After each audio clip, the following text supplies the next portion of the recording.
Hi friend, कैसे हैं आप लोग। आज हम लोग इतिहास क्लास 10 का अध्याय 1 अध्ययन करने वाले हैं। अध्याय का नाम है यूरोप में राष्ट्रवाद। तो चलिए प्रथम क्वेश्चन की तरफ चलते हैं। पहला क्वेश्चन है, यूरोप का मरीज किसे कहा जाता था। तो यूरोप का मरीज कहा जाता था तुर्की को, और इसका आंसर ए यहाँ पर बिल्कुल सही हो जाएगा। चलिए अगले क्वेश्चन की तरफ बढ़ते हैं। अगला क्वेश्चन है, यूरोप का संस्थापक, यंग यूरोप का संस्थापक कौन था। ए मेजनी, बी गैरिबाल्डी, सी विक्टर एमेनुअल और सी मुसोलिनी। तो इसका सही आंसर हो जाएगा मेजनी, और मेजनी यहाँ पर ए ऑप्शन में दिया गया है, तो इसका ए ऑप्शन बिल्कुल यहाँ पर सही हो जाएगा।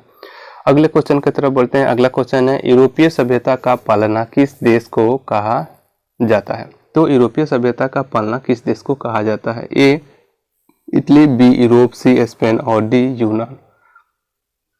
तो इसका सही आंसर हो जाएगा यूनान, और यहाँ पर ऑप्शन डी यहाँ पर बिल्कुल सही होगा। अगले क्वेश्चन की तरफ बढ़ते हैं। अगला क्वेश्चन है, इटली के एककीकरण का मसीहा किसे कहा जाता है। तो इटली के एककीकरण का मसीहा मेजनी को कहा जाता है, और ये है मेजनी, और इसका सही आंसर यहाँ पर हो जाएगा बी।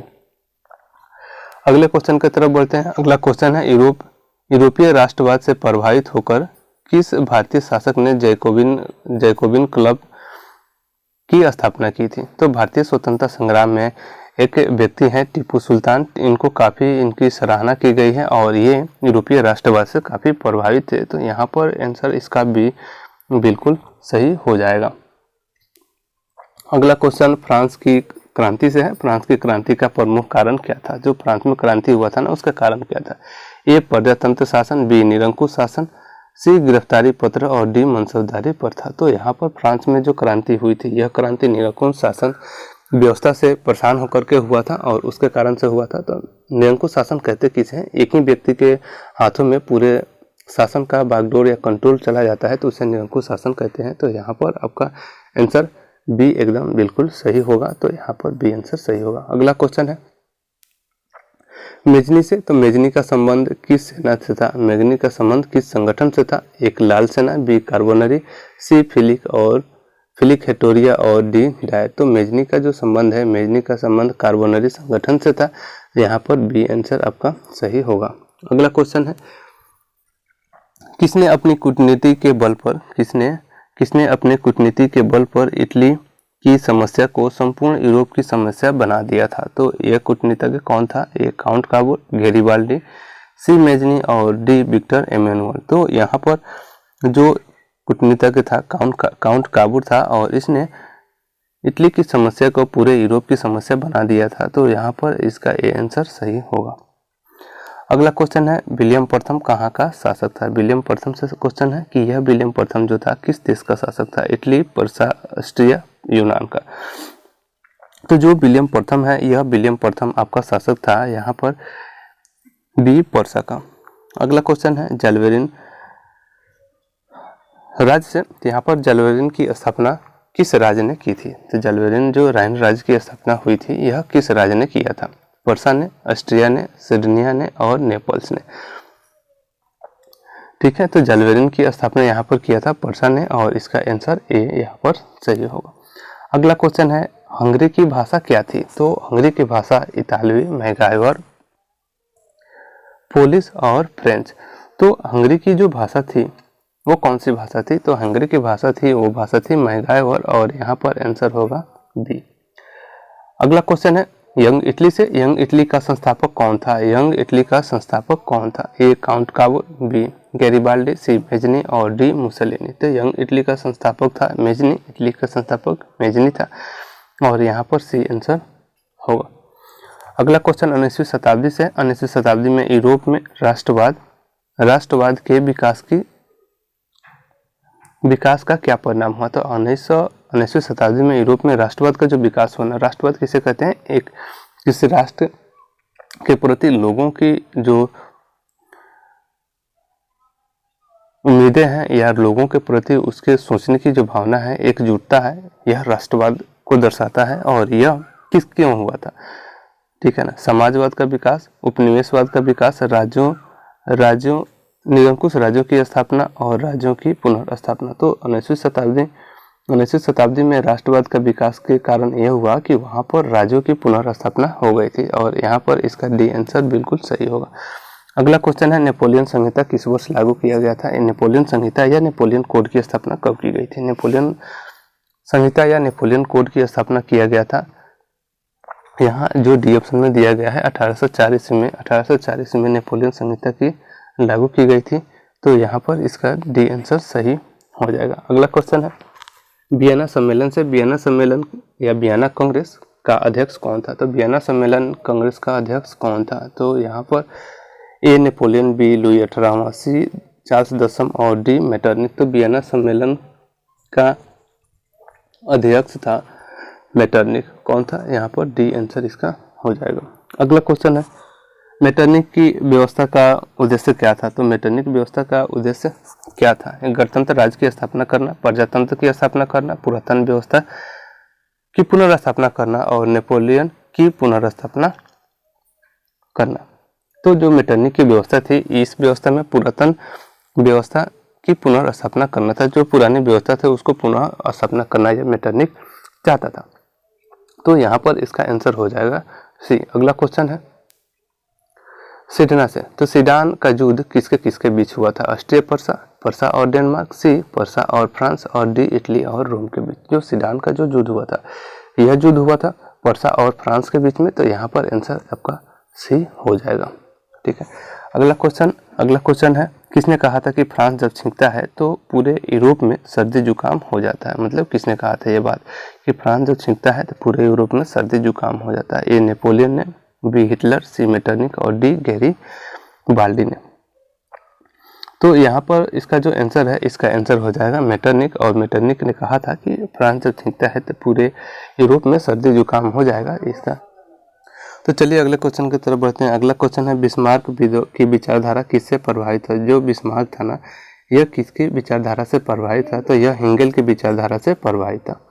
ठीक है। अगले क्वेश्चन की तरफ बढ़ते हैं। अगला क्वेश्चन है नेपोलियन कोड में कुल कितनी कोड था। जो नेपोलियन कोड लागू हुआ था ना 1804 ईस्वी में, उसमें कुल कोडों की संख्या कितनी थी। ए 3, बी 5, सी 4 और डी 7। तो नेपोलियन कोडों की संख्या थी कुल मिलाकर के 5 और यहाँ पर बी आंसर इसका सही हो जाएगा। तो चलिए अगले क्वेश्चन की तरफ बढ़ते हैं। अगला क्वेश्चन है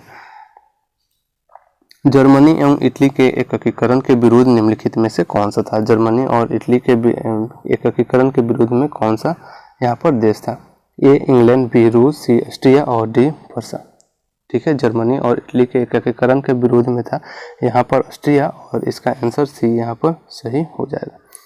अगला क्वेश्चन है यूरोप वासियों के लिए किस देश का साहित्य विज्ञान प्रेरणा का स्रोत रहा है। यूरोप वासियों के लिए साहित्य विज्ञान का प्रेरणा का जो स्रोत रहा है, ए जर्मनी, बी यूनान, सी तुर्की और डी इंग्लैंड। तो यूरोप वासियों के लिए हमेशा प्रेरणा का स्रोत रहा है यहाँ पर यूनान और यहाँ पर बी आंसर इसका बिल्कुल सही हो जाएगा। अगले क्वेश्चन की तरफ बढ़े तो अगला क्वेश्चन नेपोलियन ने जर्मनी में किस संघ की स्थापना की थी। इससे है तो नेपोलियन ने जर्मनी में एक संघ की स्थापना किया था और उस संघ का नाम था राइन संघ। नेपोलियन ने राइन संघ की स्थापना किया था और यहाँ पर इसका सही आंसर बिल्कुल सही हो जाएगा। अगला क्वेश्चन लाल कुर्ती से है कि लाल कुर्ती का गठन किसने किया था। एक काउंट काबूर, मेजनी, बिस्मार्क और गैरीबाल्डी ने। तो लाल कुर्ती का गठन किया था यहाँ पर गैरीबाल्डी ने। ठीक है ना। और इसका सही आंसर हो जाएगा यहाँ डी।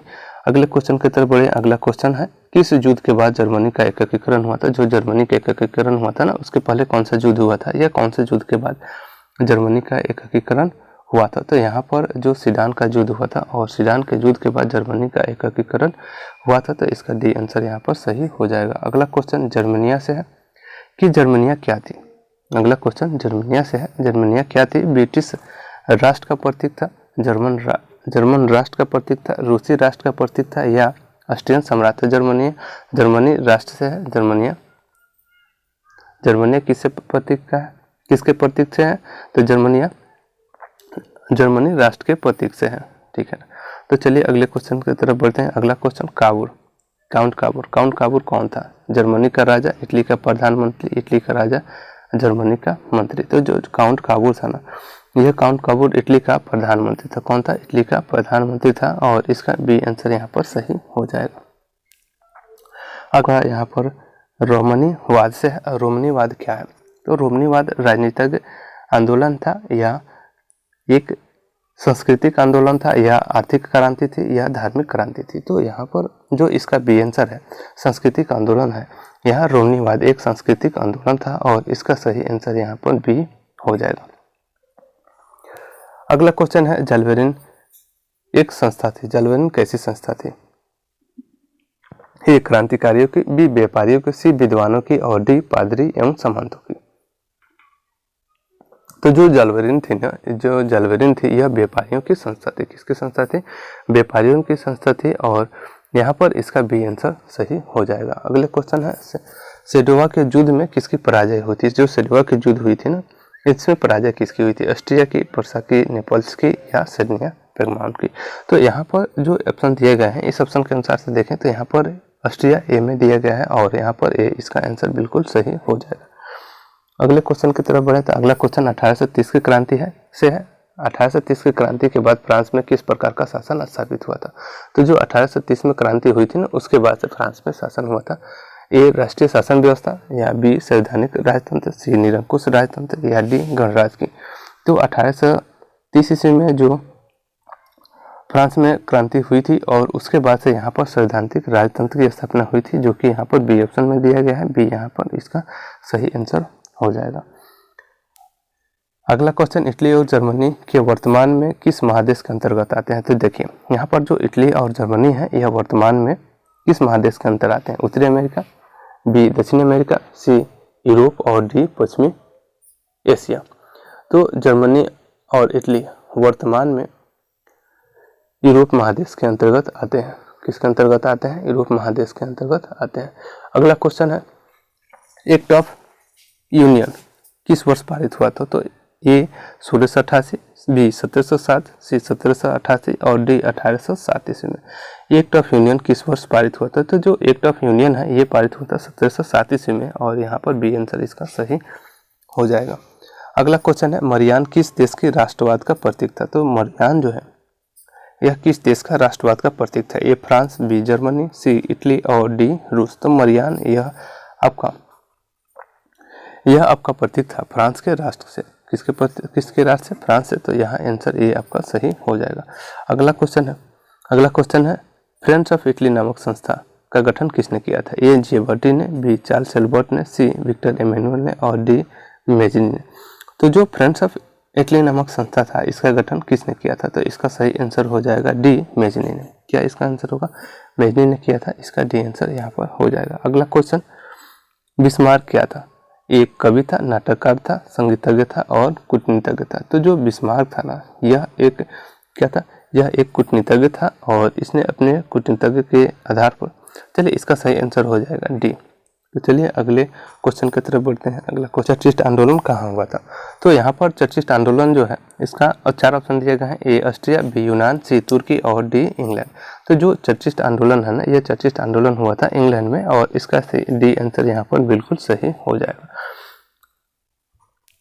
अगला क्वेश्चन राष्ट्रवाद की अवधारणा, यहाँ पर अवधारणा होना चाहिए। राष्ट्रवाद की अवधारणा का जन्म किस घटना से माना जाता है? पुनर्जागरण से, धर्म सुधार आंदोलन से, गौरवपूर्ण क्रांति से या फ्रांस की क्रांति से? तो राष्ट्रवाद की जो अवधारणा है यह पुनर्जागरण का मतलब पुनर्जीवित होना है और इसी कारण से यहाँ पर राष्ट्रवाद की अवधारणा का जन्म हुआ था। तो यहाँ पर ए आंसर बिल्कुल सही हो जाएगा। अगला क्वेश्चन है कार्बोनरी की स्थापना किस वर्ष हुई थी?